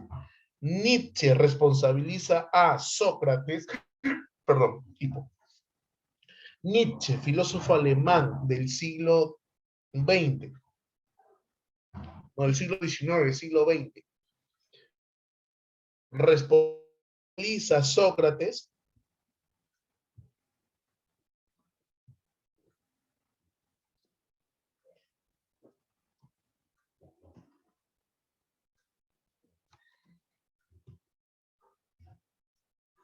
filósofo del siglo XIX, siglo XX, filósofo alemán, que va a responsabilizar a Sócrates, que es considerado uno de los más grandes filósofos del mundo antiguo. Para Nietzsche, Sócrates es el responsable de la decadencia de la sociedad occidental del siglo XIX y del siglo XX. Voy a empezar mencionando eso. Nosotros entonces vamos a hablar en los minutos que nos quedan, tenemos buen tiempo para poder dedicarnos a la postura filosófica de Sócrates. No vamos a hablar de Nietzsche, no, en su debido momento lo vamos a tocar ese filósofo Nietzsche, pero ahorita vamos a hablar de Sócrates. Sí, Alessandra, te vuelvo a repetir. Decía yo, Alessandra, que Nietzsche, es el filósofo alemán del siglo XIX, del siglo XX, que va a responsabilizar a Sócrates de la decadencia decadencia moral de la sociedad occidental del siglo XIX y del siglo XX. Nietzsche responsabiliza a Sócrates de la decadencia moral de la sociedad del siglo XIX y del siglo XX. ¿Ok, Alessandra? ¿Qué pasó, Sebastián? ¿Qué fue? No me asustes, Sebastián, ¿no? ¿Qué pasó? De nada, Alessandra. Sebastián, ¿estás ahí? Sebastián, ¿todo bien? Bueno,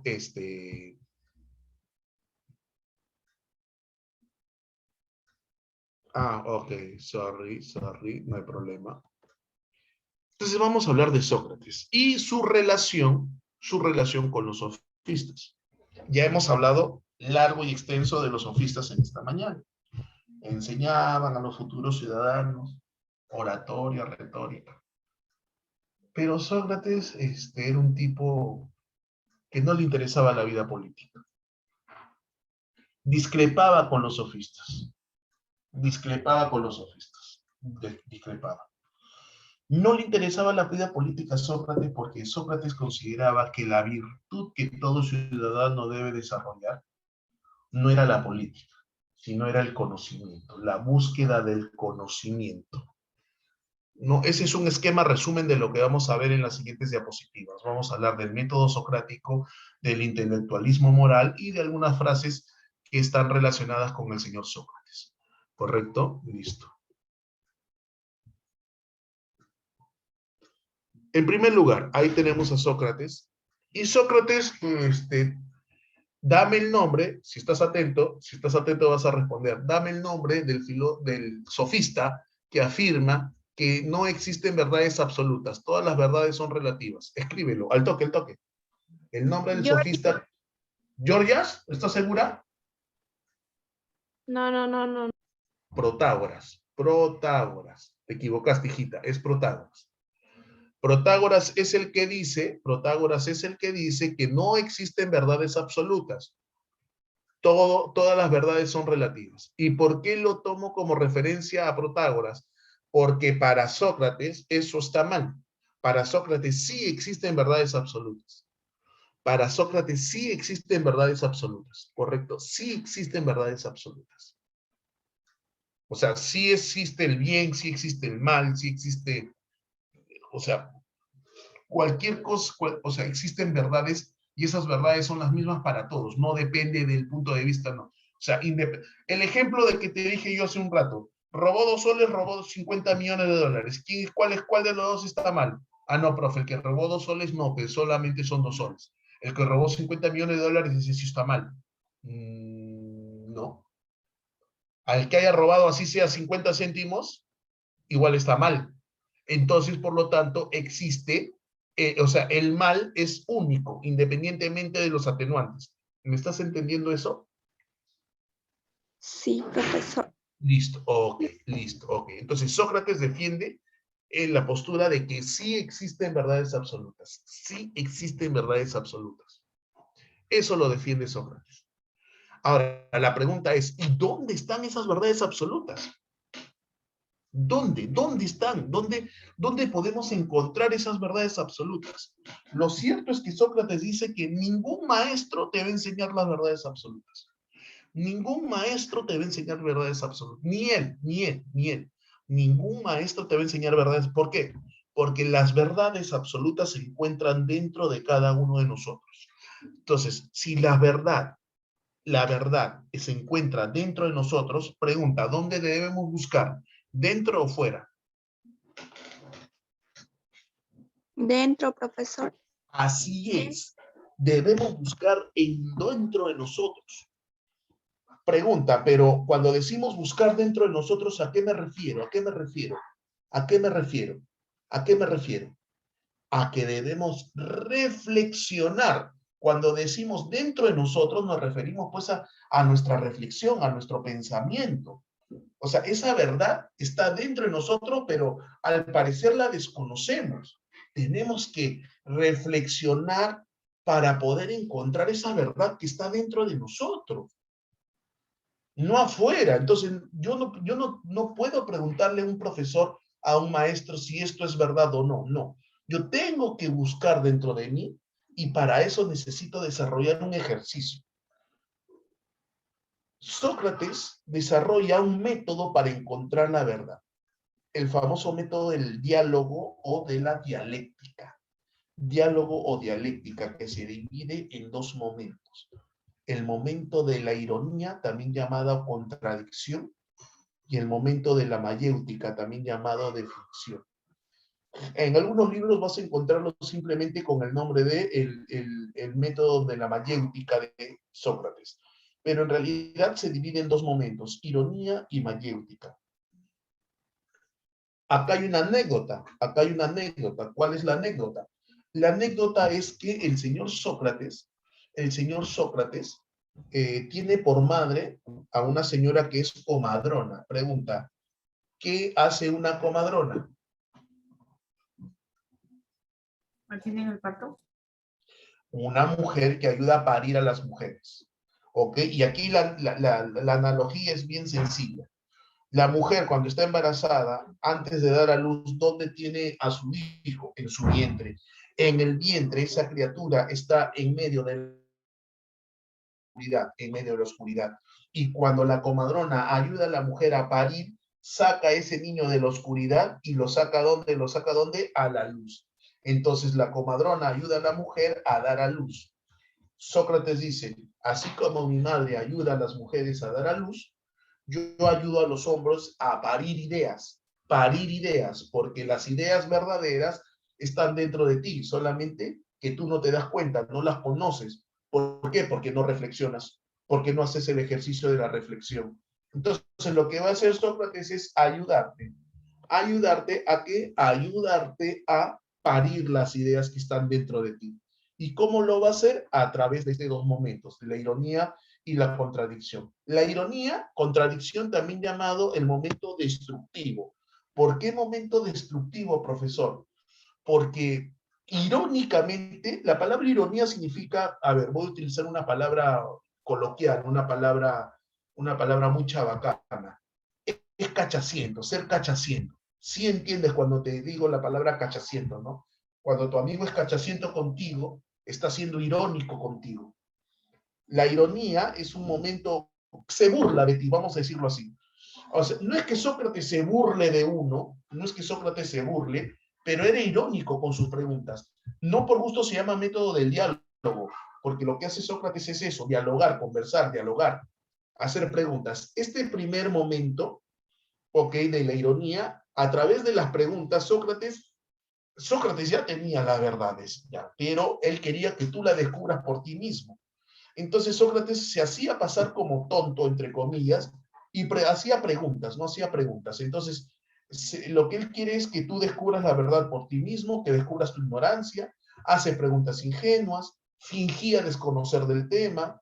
La otra persona se vanagloriaba diciendo saberlo todo, ¿ok? Y la ironía estaba en el servicio del principio, solo sé que nada sé, que es una frase que se le atribuye a Sócrates, ¿no? O sea, yo no sé nada, ¿no? Decía Sócrates. En el momento de la mayéutica, una vez que la persona descubría su ignorancia, gracias a esta ironía socrática, pasábamos al segundo momento. El segundo momento es la mayéutica. Sigue conversando contigo, sigue dialogando contigo, sigue haciendo preguntas, pero ahora la intención es otra. La intención es dar a luz las ideas latentes en tu alma, ¿ok? A través de un método llamado de la inducción, es decir, preguntas. ¿Cómo funciona eso, profesor? Vamos a ver antes de que termine la clase, nos quedan unos cuantos minutos, este video. Me dices, por favor, si tienes audio.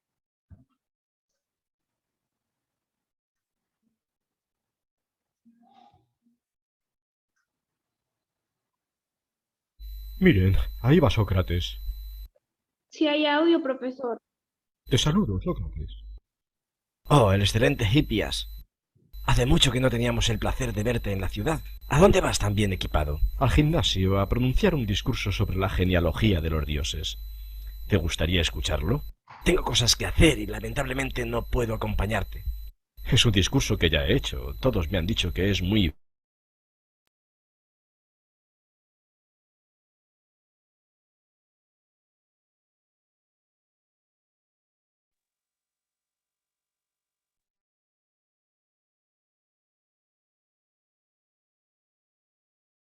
Sería un placer.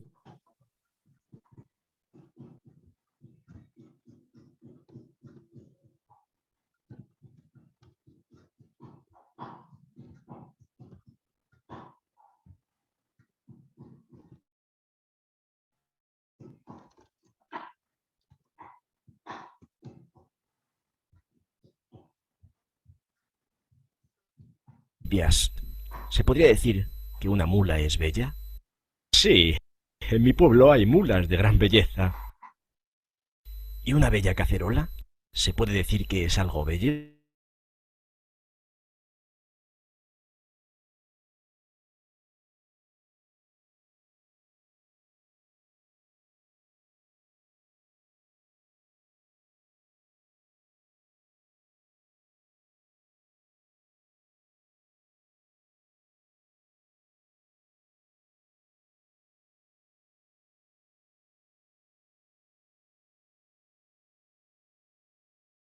Objetos y parar en pie. Sí, quizá, pero la más bella que hacer. Lo que es bello. Y ahora,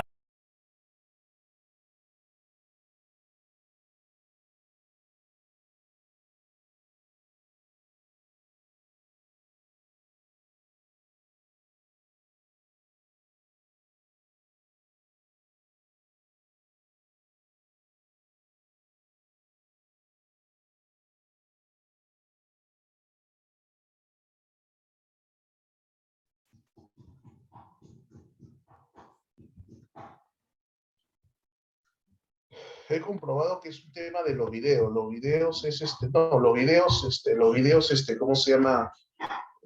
Parece que botan el sistema, pero acá tú tienes, ¿lograste ver algo de lo que te he tratado de mostrar? Nada, absolutamente nada. Ahí está la dirección electrónica arriba. La dirección electrónica está arriba.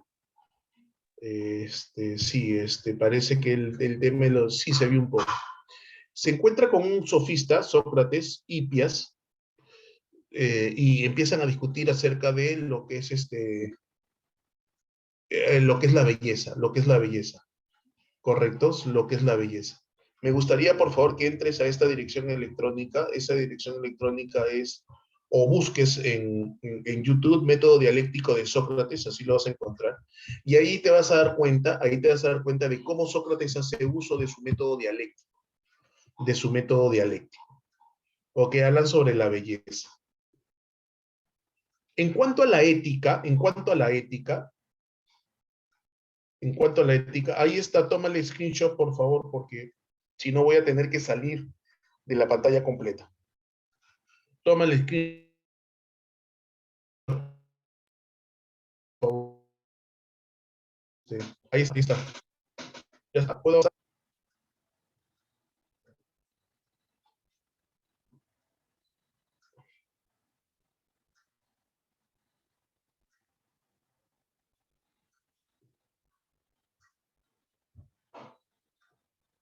En cuanto a la ética, Sócrates desarrolla lo que se conoce como una ética intelectualista. La ética que imperaba en Atenas en aquel entonces era una ética basada en los aristocráticos. ¿Ok? La palabra arete, que significa virtud, ¿ok? Era seguir lo que hacen los mejores. Aristoi significa los mejores. Por ejemplo, ponemos acá la figura de los héroes, ¿no? Como Hércules. Entonces, eso era, para los atenienses, era lo correcto. Sócrates dice, no, la virtud, ¿no? La virtud es una cualidad que permite que quien la posea tomar y llevar a término las opiniones correctas para a su favor. Y eso se logra a través de el conócete a ti mismo. Entonces, Sócrates decía, y con esto vamos terminando, Sócrates decía que una persona es mala por ignorancia. Por eso es que tenías que buscar en tu interior las verdades para no cometer actos indebidos. Una persona roba, mata, asesina, no porque sea malo, sino por ignorante. Entonces tienes que buscar dentro de ti. Finalmente, el juicio de Sócrates, el juicio a Sócrates. Esto lo voy a profundizar la próxima semana cuando hablemos de Platón. No, la próxima semana nos toca repaso, la subsiguiente semana cuando nos toque hablar de Platón, voy a profundizar en esta parte. Gracias, Carla, muchas gracias. Muchas gracias, Jan Trejo, muchas gracias. Esta última parte la voy a profundizar, el juicio a Sócrates lo voy a profundizar cuando toquemos a Platón. La próxima semana nos toca repaso, ¿ok? Hemos hecho origen de la filosofía, actitud filosófica, disciplina filosófica, periodo cosmológico y periodo antropológico. La próxima semana nos toca repaso de esos temas, ¿ok? ¿Listo? Que nos quedamos aquí, muchachos, hasta el día de mañana que nos toca psicología. Hasta mañana, profesor. Ok, gracias a